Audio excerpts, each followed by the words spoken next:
You're watching UNICEF television. In an effort to forge greater commitment in investing in nutrition, over 75 parliamentarians from 9 Southern African development communities convened for a 2-day meeting in Windhoek, Namibia. Hosted by the Parliament of Namibia in partnership with Interparliamentary Union and UNICEF, the forum helped to establish consensus among parliamentarians on efforts to leverage resources to scale up and strengthen nutrition programs and policies. In the SADC region, 20 million children are considered to be at serious risk of malnutrition. Due to poor feeding practices as well as inadequate food supplies caused by climate change and the effects of natural disasters such as drought and flooding. Many children, therefore, fail to develop to their full potential.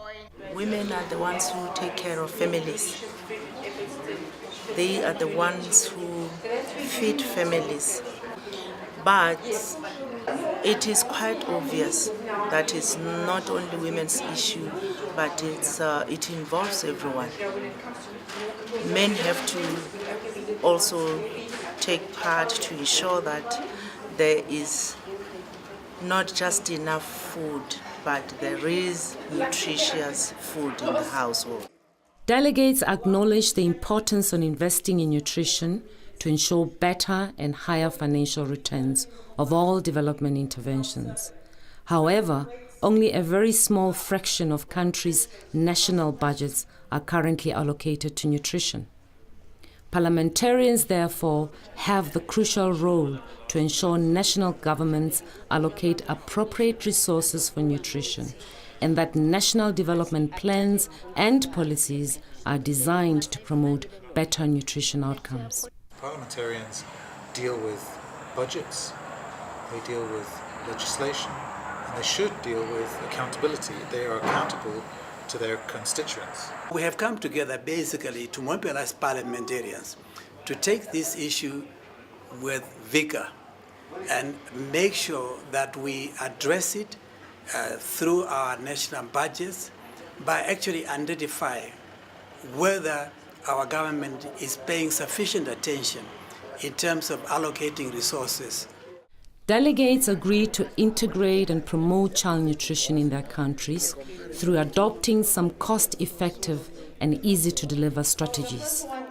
These include provision of safe and clean water for drinking, access to diverse and nutritious foods, promoting healthy behaviors such as exclusive breastfeeding, access to health care, as well as supplying therapeutic feeds to treat severe malnutrition, and supplements such as vitamin A, zinc, and iron, or the nourishment of mother's milk or iodized salt. We want to have women's empowerment, certainly, because it's also the education.